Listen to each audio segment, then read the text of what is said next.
ಒಳ ಮೀಸಲಾತಿ ಏನು ಜಾರಿ ಆಯಿತು, ಆ ಜಾರಿ ಆಗಬೇಕಾದ್ರೆ ಬಹಳ ನೋವಿನ ಹೋರಾಟ ಮತ್ತು ಚರಿತ್ರಾರ್ಹವಾದಂತಹ ಹೋರಾಟ. ಕರ್ನಾಟಕ ರಾಜ್ಯದಲ್ಲಿರುವಂತಹ ಮಾದಿಗ ಸಮುದಾಯದ ಸಾವಿರಾರು ಹೋರಾಟಗಾರರ ಬದುಕು ಬೀದಿ ಪಾಲಾಗಿದೆ. ಅನೇಕ ಜನರು ಪ್ರಾಣವನ್ನು ಕಳೆದುಕೊಂಡಿದ್ದಾರೆ. ಅನೇಕ ಜನರು ನಿರಂತರವಾದಂತಹ ಹೋರಾಟದಿಂದ ನಿರುದ್ಯೋಗಿಗಳಾಗಿದ್ದಾರೆ.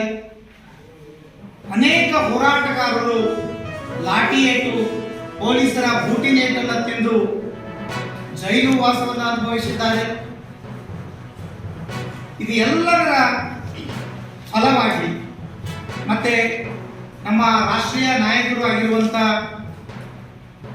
ಮಂದಕೃಷ್ಣ ಅಣ್ಣ ಮಾದಿಗನವರ, ನಾವು ಸಿಪಿಎಂ ಪಕ್ಷವಾಗಿ ಆ ವಿಚಾರದಲ್ಲಿ ಒಂದನ್ನು ಹೇಳಲಿಕ್ಕೆ ಬಯಸುವುದೇನೆಂದರೆ, SIT ತನಿಖೆಯನ್ನು ಅದರ ಪಾಡಿಗೆ ಅದು ಸಮಗ್ರವಾಗಿ ತನಿಖೆಯನ್ನು ಮಾಡಲಿಕ್ಕೆ ಅವಕಾಶ ಮಾಡಿಕೊಡ್ಬೇಕು. ಅದರ ಮೇಲೆ ಒತ್ತಡ ಇರತಕ್ಕಂಥ, ದಬಾವಣೆ ಮಾಡ್ತಕ್ಕಂಥ ಯಾವುದೇ ಕೆಲಸಗಳನ್ನು ಯಾರೂ ಮಾಡಬಾರದು. ಜೊತೆಗೆ ಈಗ ರಾಜ್ಯ ಸರ್ಕಾರ ಅಲ್ಲಿ ಉತ್ಖನನ ಮಾಡ್ತಕ್ಕಂಥ ಕೆಲಸಗಳಿಗೆ ಒಂದು ವಿರಾಮವನ್ನು ಕೊಟ್ಟಿದೆ. ಅದು SIT ತನಿಖೆಯನ್ನು ಅದನ್ನು ನಿಲ್ಲಿಸಿದೆ. ಫೋರೆನ್ಸಿಕ್ ರಿಪೋರ್ಟ್ ಬರುವವರೆಗೂ ವರದಿ ಬಂದಿದೆ. ನಾವು ಒತ್ತಾಯ ಮಾಡೋದೇನಂತಂದರೆ, SIT ತನಿಖೆಯ ವ್ಯಾಪ್ತಿ ವಿಶಾಲವಾಗಿ ಇರಬೇಕು ಅಂತೇಳಿ ಅದರ ಟರ್ಮ್ಸ್ ಆಫ್ ರೆಫರೆನ್ಸನ್ನು ಕೊಡಲಾಗಿದೆ.